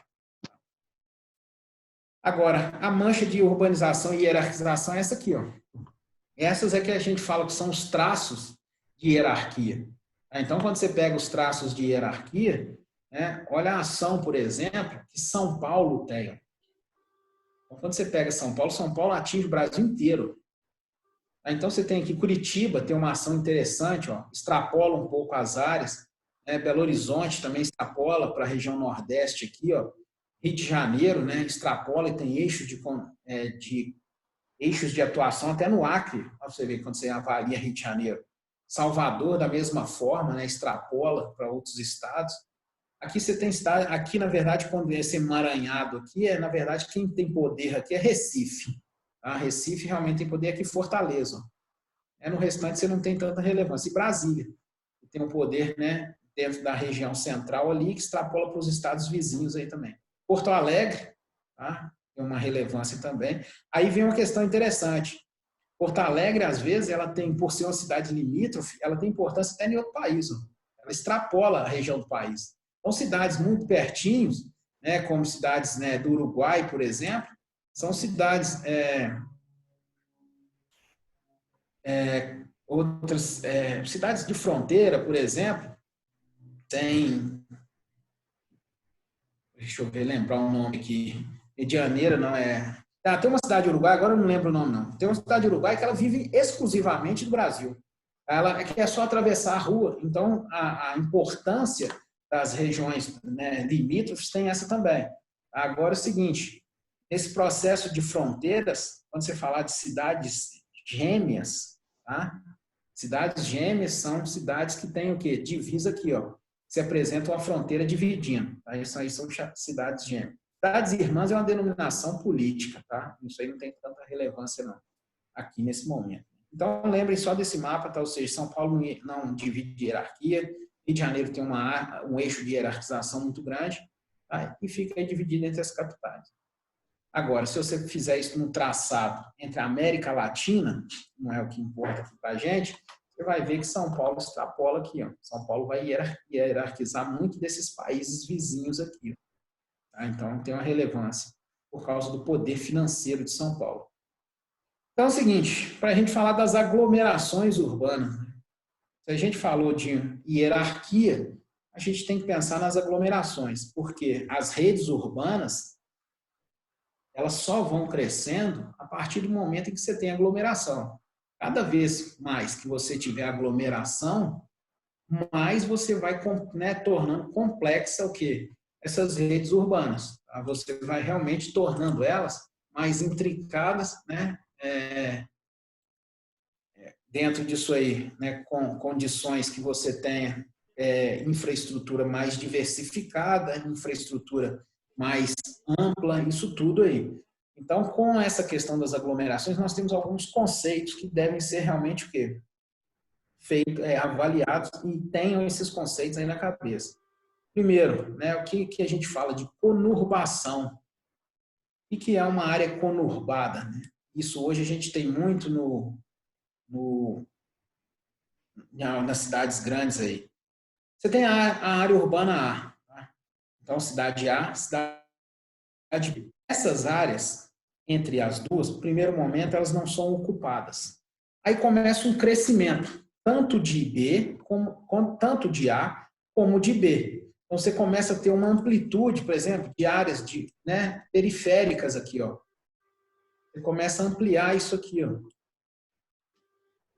Tá? E dentro disso aqui, você vai formando o quê? Uma área de encontro. Então, eles têm esse sentido, que é o que a gente chama do sentido de conurbação, ou sentido de intenção de conurbação. A partir desse sentido aí, né, chega um determinado momento, por causa do crescimento das duas, elas vão realizar isso aqui. Ó. Elas vão fazer o que a gente chama de junção, né, contígua de municípios. O que é essa junção contígua de municípios? Vai gerar essa área aqui, ó, em que você perde o limite onde que é cada cidade, onde que é a cidade A e onde que é a cidade B. Então, quando fala de área conurbada, a área conurbada é essa área aqui, ó, tá? Que se perde entre A e B. Aí você tem lá, são duas áreas que são vizinhas e distintas que apresentam continuidade urbana entre si. Por isso que a gente fala que é junção contígua. Tá? Você perde o limite da onde que é a cidade A e B. Isso gera muita confusão nas questões de administração. Por exemplo, que às vezes de um lado, o lado direito da rua é de uma cidade, o lado esquerdo é da outra. Então gera aqueles conflitos, por exemplo, coleta de lixo, né? A questão aí de vínculo, por exemplo, em cidades maiores, que são geralmente isso aí são cidades grandes, que conurbam, você vai para que hospital se passar mal, né? Ou seja, se você vai para o hospital, se você mora em B, mas na próxima à cidade A se tem um, mas aí você tem que ver a questão de transferência de renda desses hospitais. Isso aí é uma complicação muito grande para gerenciamento quando se fala em questão de áreas urbanas aí. Tá? Então é o seguinte, quando você pega essa parte em relação, né, de conurbação, isso aqui tem, né, nos grandes centros, né, formam cidades grandes também. Tá? São cidades bem complexas aí, quando se fala em relação a essas áreas conurbadas de duas grandes metrópoles, por exemplo. Tá? Então, você pega Belo Horizonte ela tem uma relação muito grande de conurbação com Contagem. Né? Tanto que a gente que vai de Diamantina, vocês que vão daqui passando de Diamantina para ir para Belo Horizonte, a gente chega em Contagem, né? A gente não chega em Belo Horizonte. Belo Horizonte a gente vai chegar só depois. Então, você já perdeu os limites, né, físicos entre essas duas cidades. Então, isso aqui é uma das formas de aglomeração. Tá? Ou seja, realmente é uma das áreas de aglomeração que ocorre muito em crescimento de duas grandes cidades. Por exemplo, uma intenção grande hoje que se tem de conurbação é o crescimento. Na verdade, não é hoje, né? Está seguindo com esse deslocamento. É o sentido de Sete Lagoas e Belo Horizonte. Vai demandar muito tempo ainda. Mas ainda, né, você tem o quê? Você tem uma intenção. Isso existe, essa intenção, essa expansão aí. Tá? Agora, outra forma de aglomeração que a gente tem, tá, é o conceito de metrópole. Então, quando você fala metrópole, primeiro, não é só abrigar 1 milhão de habitantes. Então, ela tem um conjunto de características aí. Primeiro, uma metrópole ela tem área física muito grande. A área do município ela é muito grande. Associado a essa área física muito grande, ela tem que ter o quê? Acima de 1 milhão de habitantes. No mínimo, 1 milhão de habitantes. Acima disso aí, né, considera-se ainda mais metrópole. A partir disso aí, né, você tem região de conurbação. Ela tem que ter uma região de conurbação. Então, ela forma, dentro dessa região de conurbação, o que a gente chama da região metropolitana. É o conjunto de municípios que são integrados a ela, ou seja, que são dependentes dela, né, que atuam sempre numa referência a ela. Então, se você pegar, por exemplo, que o pessoal gosta muito de falar, Belo Horizonte. Belo Horizonte é uma cidade que tem tantos habitantes. Se você conta aquela questão chamada da Grande BH, você vai ver que praticamente dobra. Mas por quê? Tem mais de 12 cidades que são vinculadas à zona metropolitana de quê? De Belo Horizonte. Então, com isso, você realmente tem, né, uma junção de municípios. Esses municípios, vocês têm que lembrar que dentro dessa zona metropolitana, elas têm uma integração, tá? Tem que ter uma integração com a cidade maior, que é a cidade administrativa. Então, todos estão relacionados a Belo Horizonte. E pode ter área conurbada, ou pode não ser conurbado, mas ter uma área de influência da cidade maior. Tá? Então, né, forma-se o que a gente chama da área metropolitana. A formação disso aqui, de megalópole, tá? Ela é mais complexa. Aqui está falando, ó, duas delas caminham para a conurbação. Então, é o seguinte, megalópole só vai... cuidado que tem material que fala aí, o megalópole de Rio, megalópole de São Paulo. São Paulo é uma metrópole, Rio é outra metrópole. Tá?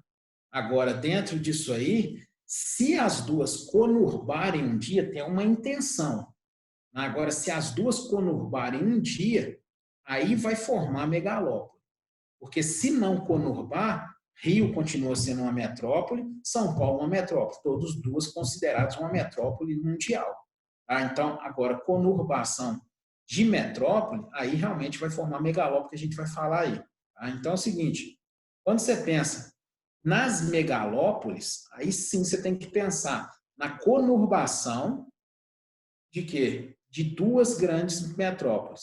Então, assim, você fala que dentro das cidades situadas nos arredores vão crescendo e aí vai juntando, chegando próximo, Rio, São Paulo, aí todas as cidades que estão ali entre o eixo Rio-São Paulo vão crescendo e vão se conurbando.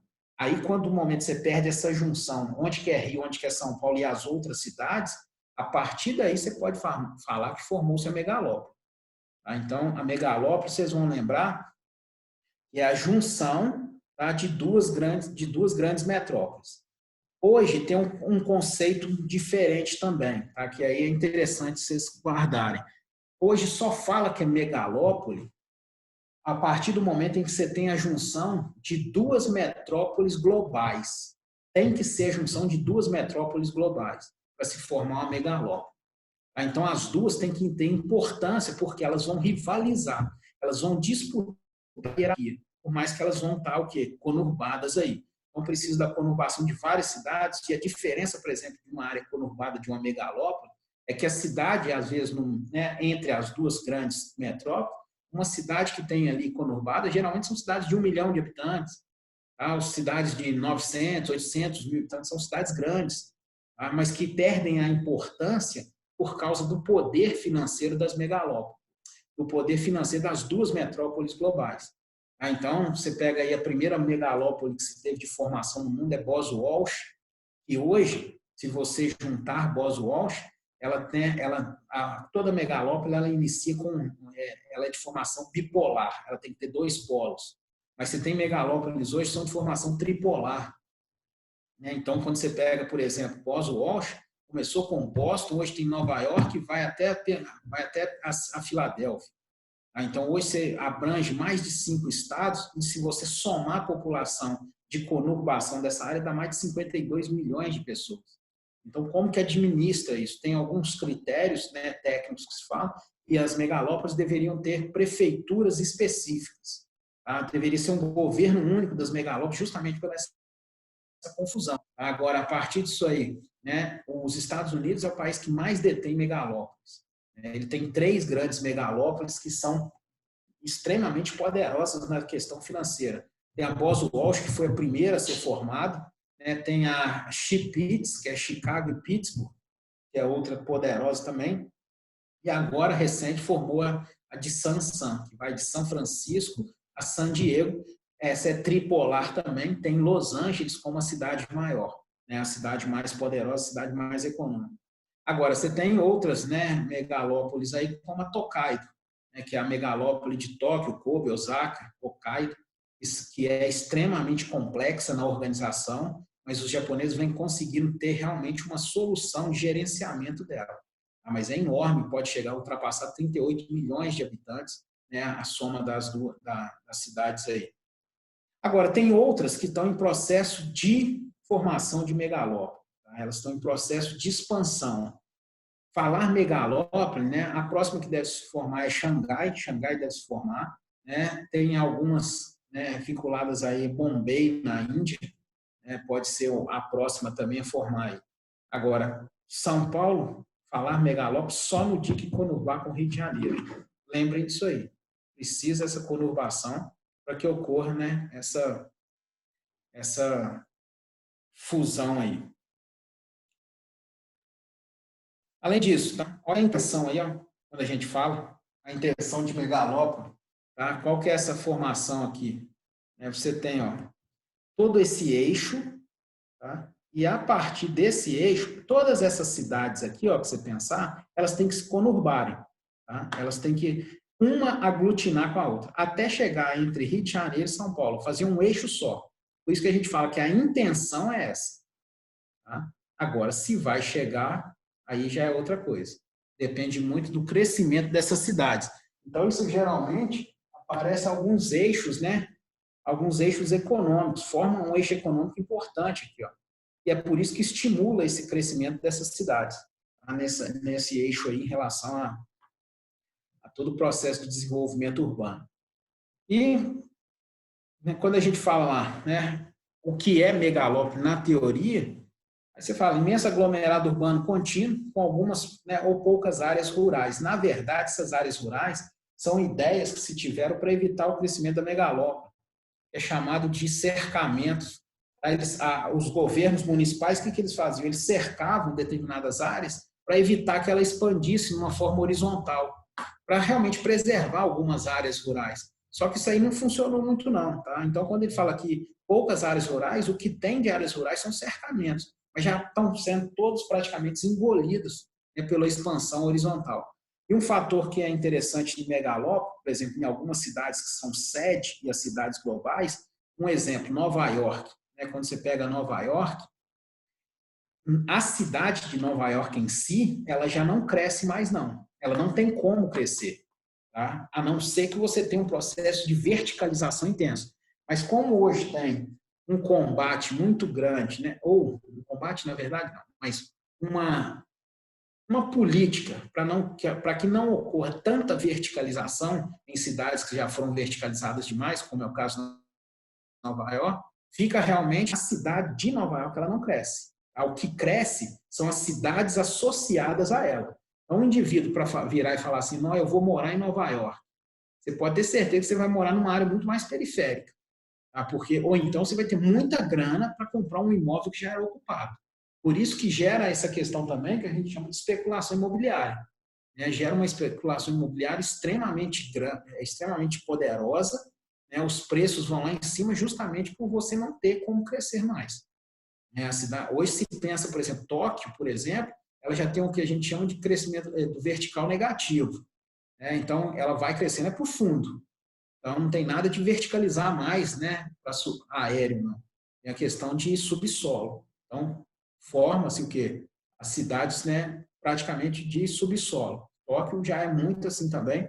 Nova York começa com essa ideia também, tá, de querer fazer isso aí. Aí vem falando, formado com associação do processo de suburbanização, a própria expansão das cidades. Lembra lá, a região do subúrbio, né? Ou seja, a região do subúrbio vai expandindo, vai crescendo cada vez mais, e com isso, né, Nova York vai se expandindo cada vez mais aí em área, em crescimento horizontal. Tá? Então, você vê que ela já ultrapassa vários estados, ó. Você já pega isso aqui, tudo já é conectado. Aí geram grandes problemas, né, que até mesmo de gerenciamento, eu citei um exemplo, de uma cidade que às vezes tem uma rua de uma cidade A e a outra B. E aqui que às vezes tem cidade que está num estado e no outro. Tá? Você tem um processo de conurbação entre cidades que estão relacionadas a megalópolis que tem intenção, tá, de extravasar até de países. Uma delas é Amsterdã, com fusão com cidades da Alemanha, tá, e da Bélgica. Aí vai ser 3 países. Como é que fica o gerenciamento dessa cidade? Então, isso aí realmente é complexo no desenvolver de infraestrutura e como você vai coordenar as questões fiscais de uma cidade dessa. Isso aqui não é nada simples de governar, não. Aí só para vocês terem, né, uma noção do que é as aglomerações urbanas, tá? Da região. Então, você tem o quê? Uma ocupação muito grande, né, da região como era, tá? E o que em rosa hoje é aglomeração urbana. Então, você já conurbou tudo, praticamente. Você já tem uma conexão com tudo. Então, isso aí é uma área imensa, tá? Pode chegar a mais de 50, na verdade, mais de 56 milhões de habitantes. Como é que gera, né, todo esse processo aí de governança em relação a essa megalópole? E aí, pessoal, para a gente falar de outro contexto, que são as megacidades. Tá? Quando você pega aí megacidade, tem algumas denominações. Na verdade, a primeira história que a gente falava de megacidade era que megacidade era uma cidade que tinha mais de 10 milhões de habitantes. Isso é o que a gente comentava, né, falava assim. Só que é o seguinte, megacidade também está relacionado à oferta de recursos que se tem. Tá? Então, não adianta você ter uma cidade que tem muita gente e não ter condição de ofertar recursos para aquela população. Agora, quando você tem, por exemplo, uma das denominações, toda megacidade ela tem que ter mais de 10 milhões de habitantes. Isso aí é clássico.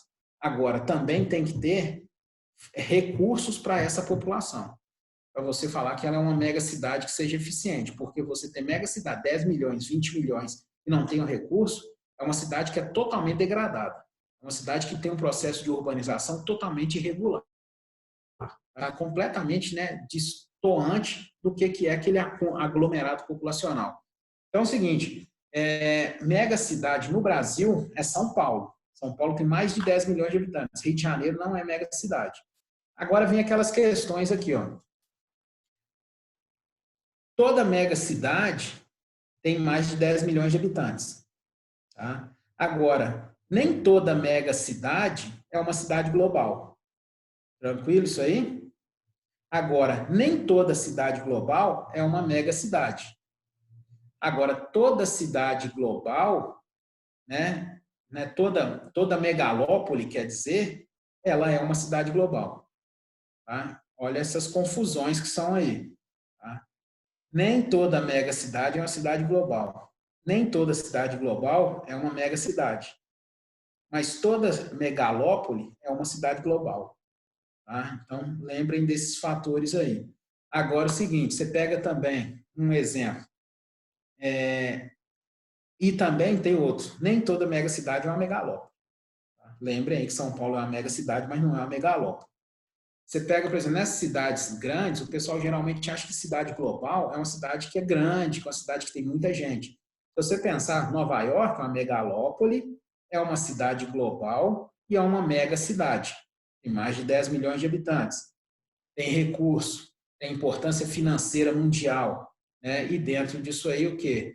Tem uma conurbação com Boston, né? E com a Filadélfia. Então, já é, né? E Washington, no caso. Tem o quê? Uma fusão tripolar. Quando você pensa, né, na questão dela, isso aí encaixa certinho. Mas vamos pegar, por exemplo, Dubai. Dubai tem 3 milhões de habitantes. Não é uma megacidade, tá? Não é uma megalópole, mas é uma cidade global. Tá? Então, lembrem disso aí. É uma cidade global por quê? Aí vem as questões que a gente explica em relação às cidades globais. Cidade global, ela foi criada na globalização, por isso que ela recebe esse nome. Ela é a ideia da globalização. Então, para que seja uma cidade global, primeiro, ela tem que ter o que a gente chama de elevado grau de sofisticação dos serviços oferecidos.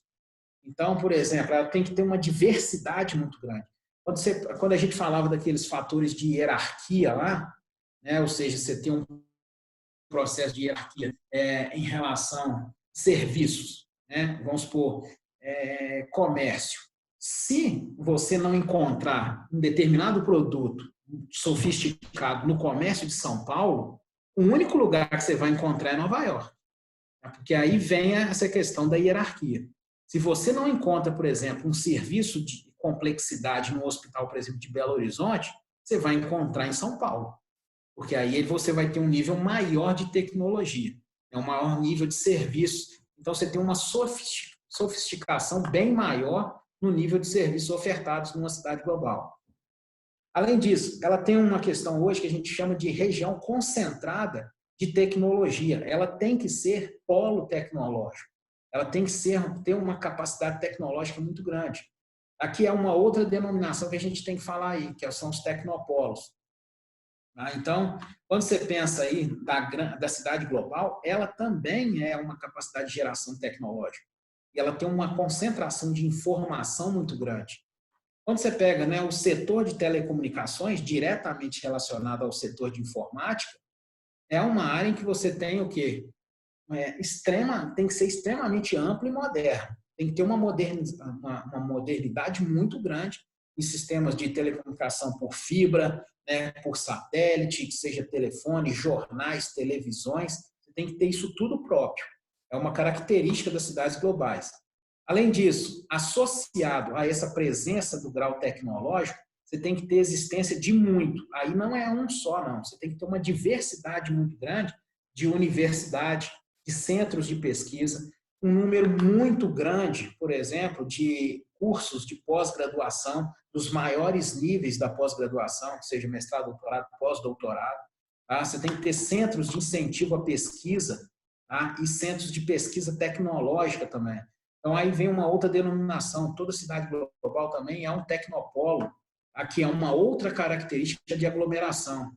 E aí tá bom que a gente já falou, né? A questão é a seguinte: tecnopolo, ele foi criado pelos indianos. Essa ideia de aglomeração foi criada pelos indianos.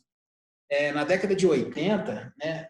70, 80, logo depois que a Inglaterra liberou a Índia de vez, né? Depois da Revolução de Gandhi, do movimento né, civil de Gandhi, ela deixou a Índia seguir o caminho dela, a Inglaterra manteve uma relação muito de proximidade. A Inglaterra saiu, mas acabou mantendo uma relação muito grande de proximidade com a Índia. E aí teve muito do que o Brasil presenciou na década de 80 também, e até mesmo na década de 90, e agora está presenciando de novo. E foi a fuga de cérebros. Então, como as universidades inglesas eram muito boas, né, e são, na verdade, são muito boas, e o indiano já tem uma coisa que nós não temos, que é a facilidade com o idioma, os indianos, a Inglaterra permitiu que quem tivesse condição e fosse bom pudesse estudar nos maiores centros universitários ingleses. Então, você vai pensar aí, né? Cambridge, Oxford, eles trem todo lá. Aí o seguinte, foi muita gente, mas foi muita gente mesmo. E também recebeu muito apoio dos Estados Unidos, e os indianos também foram para os Estados Unidos.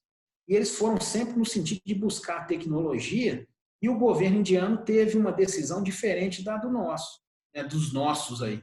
E foi o quê? Prezar pela volta desses indianos. O que o governo indiano fez? Se esse povo todo está indo e está capacitando, se eles ficarem lá, eles vão trabalhar para a Inglaterra e para os Estados Unidos. Agora, se eu promover a volta dentro de um centro bacana, dentro de uma tecnologia, dentro de uma oferta de recursos, eu posso crescer. A Índia hoje só é a 7ª economia do mundo graças a essa ideia. Graças à ideia de quê? De trazer de volta essa mão de obra qualificada. E aí a Índia construiu o primeiro tecnopolo do mundo, que foi o tecnopolo de Bangalore, e aí trouxe todos os grandes cérebros que tinham fugido, que estavam na Inglaterra, eles voltaram. Voltaram com uma infraestrutura bacana para trabalhar, às vezes até ganharia menos, né? Ganham menos do que ganharia na Inglaterra, mas eles têm condições de trabalho e geralmente estão dentro do próprio país. Então, com isso aí, a Índia, né, fez toda uma linha de desenvolvimento a partir desse tipo de aglomeração.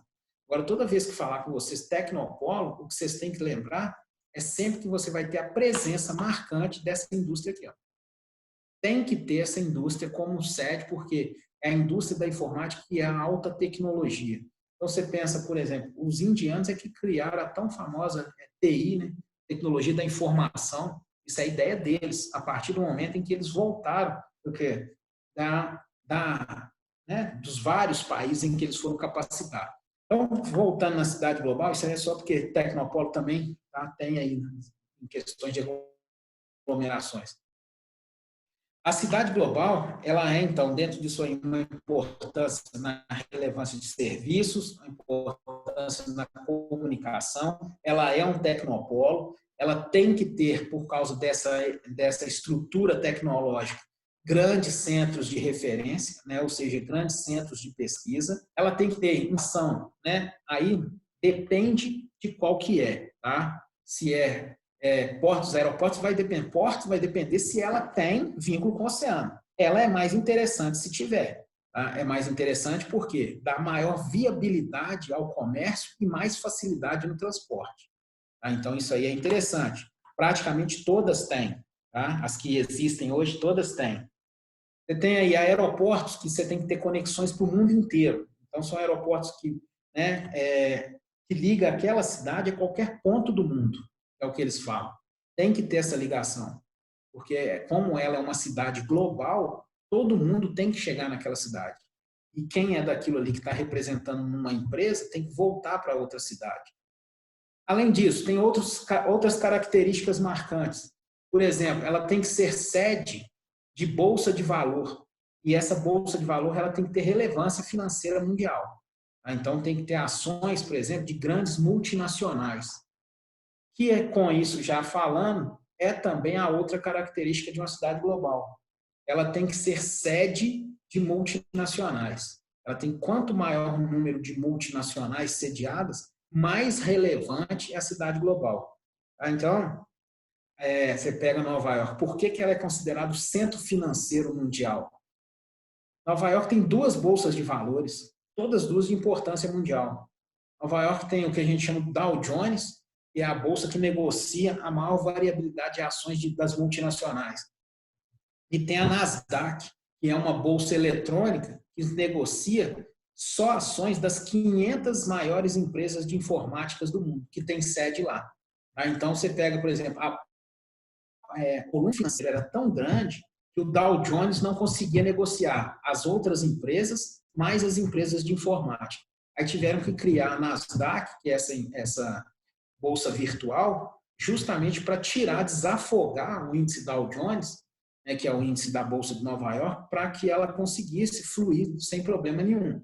Então, além de ser sede de grandes multinacionais, sede de bolsa de valor, ela também tem que ter sede de bancos e instituições financeiras mundiais.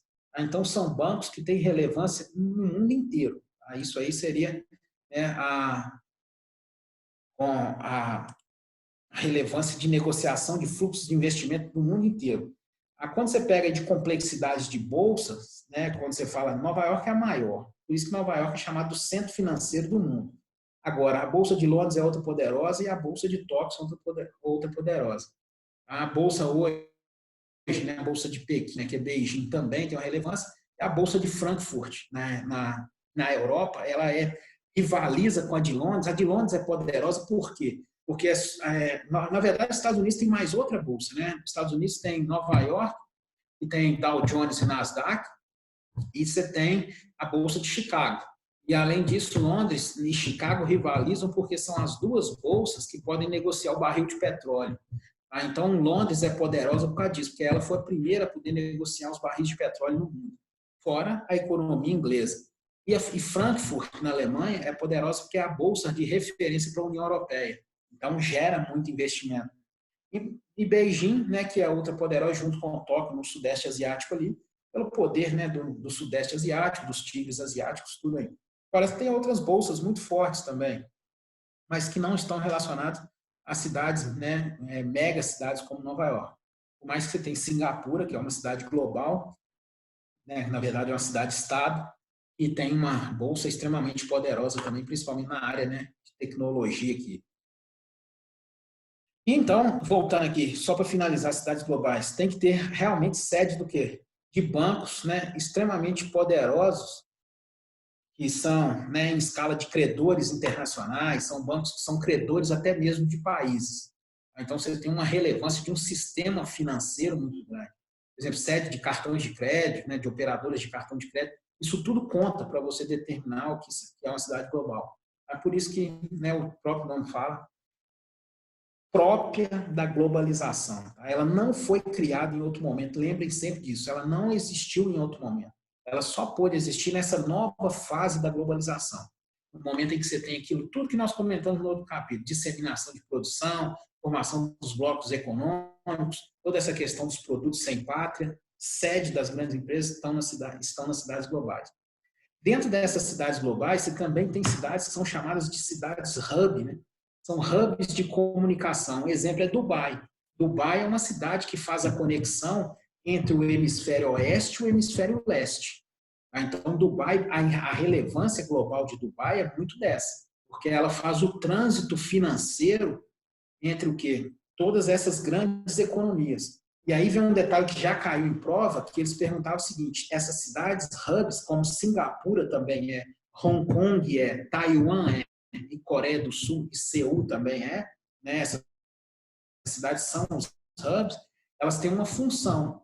Quando você pega Dubai, eu já comentei com vocês, ela faz a conexão do fluxo das empresas do oeste com o leste. Ela liga o oriente ao ocidente. Por isso que ela tem aquele poder absurdo.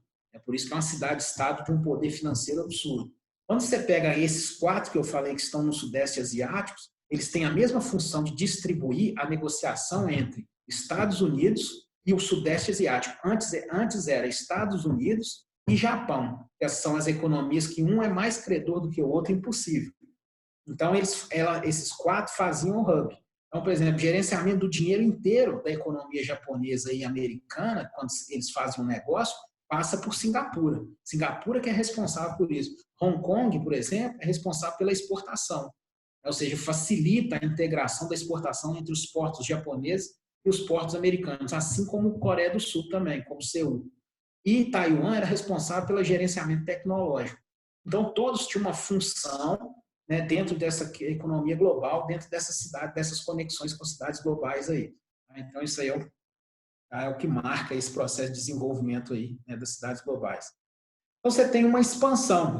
Hoje existe uma expansão, tá, das megacidades, das megacidades e também de algumas cidades que podem se tornar cidades globais. Tá? Então, por exemplo, você tem a formação de Buenos Aires, você tem São Paulo e Rio de Janeiro, Cidade do México, Los Angeles, que já é uma mega cidade, e com isso, conurbano, as 2 áreas de São Francisco e San Diego já formam uma megalópole. Nova York, tá? E essa conurbação enorme aí que a gente viu. Você tem, né, Lagos, isso aqui é problema. Isso é uma mega cidade extremamente problemática. A cidade tem 25 milhões de habitantes. Agora, não tem infraestrutura para 2 milhões. Então, é uma cidade que não adianta. Tá? Ou seja, uma cidade... Agora, por que ela tem essa propensão a se tornar mega cidade? Justamente porque você tem uma deficiência de infraestrutura. A infraestrutura ela é muito ruim no país inteiro. Então, como só tem a cidade, todo mundo vai para a cidade.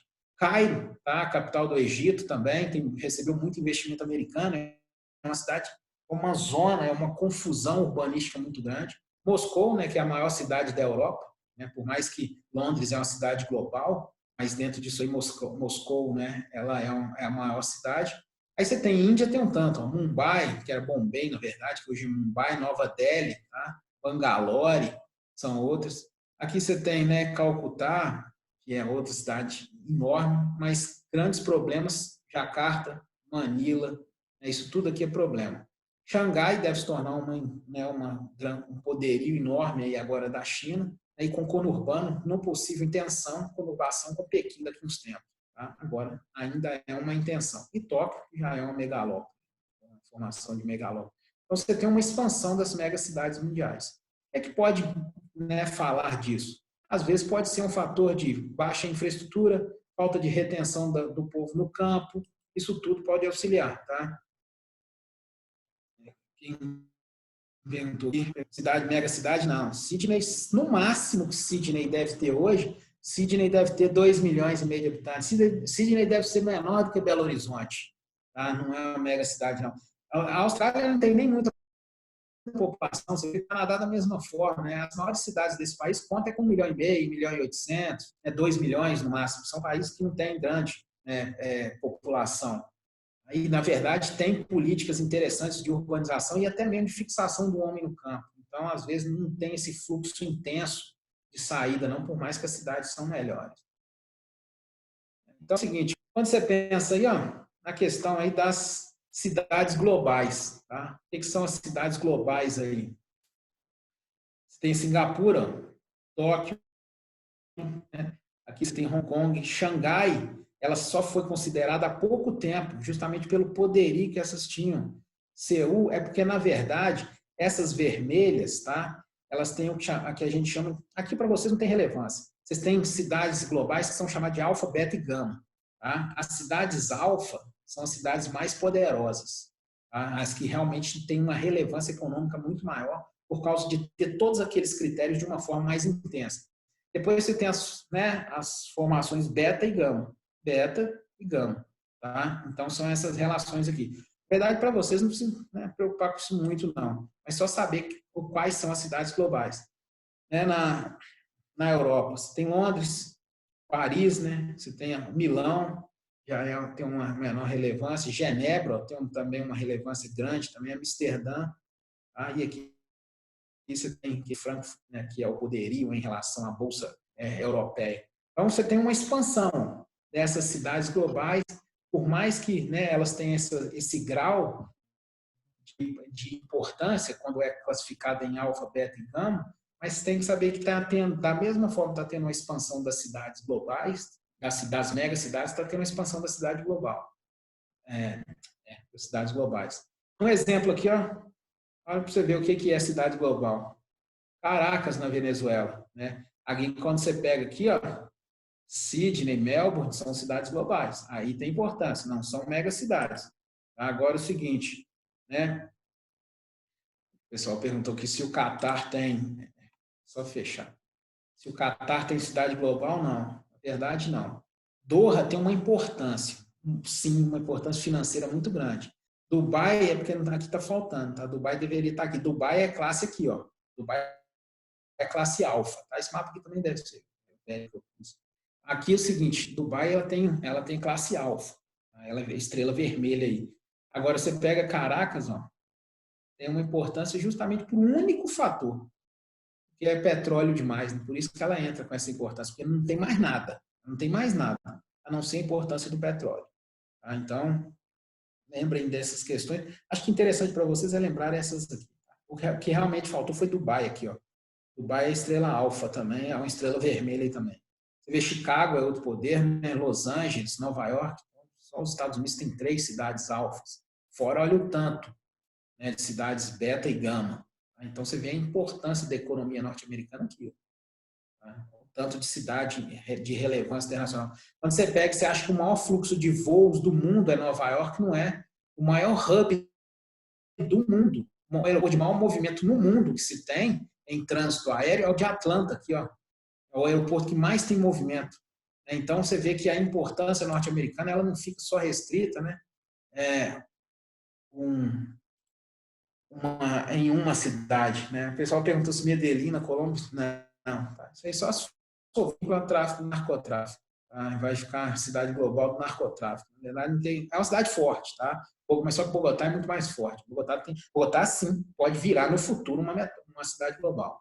Ela está caminhando para isso, mas Medellín não. E aí a gente tem a última coisa, só para a gente fechar, pessoal, que é o que a gente chama aí da macrocefalia urbana. Aqui que são cidades macrocefálicas. Você tem um crescimento desordenado do espaço urbano. Então, você tem um elevado crescimento populacional acima da criação da infraestrutura. Então, por exemplo, Belo Horizonte, na maioria das cidades dos países desenvolvidos, a infraestrutura é macrocefálica. Então, por exemplo, a cidade cresce do centro. O centro fica estruturado, só que vai tendo a urbanização, vai chegando pessoas, a cidade vai expandindo no crescimento urbanístico e acaba que aquela deficiência de serviço, aquele serviço não chega na área periférica, só fica concentrado no centro. Então, por exemplo, Belo Horizonte foi projetada naquela forma sem graça lá do tabuleiro de xadrez para 500 mil pessoas. Só que para construir Belo Horizonte, que era para 500 mil pessoas, vieram 200. O povo achou que esses 200 iam construir e ir embora. Eles vieram do Brasil inteiro, eles iam construir e ficar. Então, só daí, dos 500, 200, com a urbanização natural e com o processo de êxodo, hoje Belo Horizonte tem o quê? Mais de quase 3 milhões, Belo Horizonte sozinho. Com a zona metropolitana, chega quase a 4 mil. Então, quando você pega, por exemplo, uma cidade que tinha no primeiro momento infraestrutura para 500 mil, então já está totalmente macrocefálico. Olha para você ver como é que foi o contorno de Belo Horizonte. Belo Horizonte tinha a Avenida Central, que era Afonso Pena. Para baixo da Afonso Pena, todas as ruas com o nome de índio. Para cima, todos os estados do Brasil.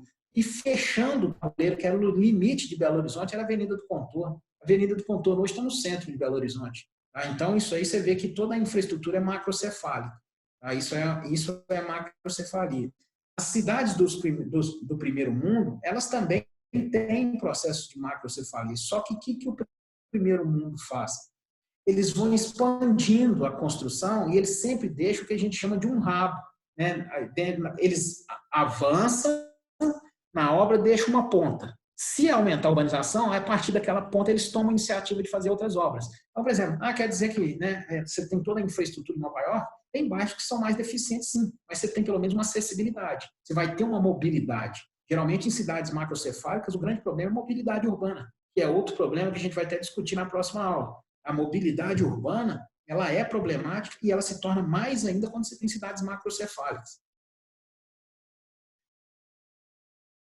Então, você tem todo o crescimento desordenado, já é macrocefalia, tá? Então, você pega isso aqui, ó, e não tem ordenamento nenhum, essa verticalização inteira. Então, às vezes, você concentra numa região todo o processo de infraestrutura, isso aqui tudo você não tem infraestrutura, não. Você não tem serviços governamentais aqui dentro. Aqui você pode ter. Então, você concentrou aqui, mas você deixou essa área completa, né, totalmente desorganizada. Isso aí que é o que a gente chama de macrocefalia urbana aí. Tá bom, pessoal? Então, fica aí para a próxima aula a gente discutir mobilidade urbana, que é um tema que é bem bacana aí. Alguma dúvida, alguma pergunta?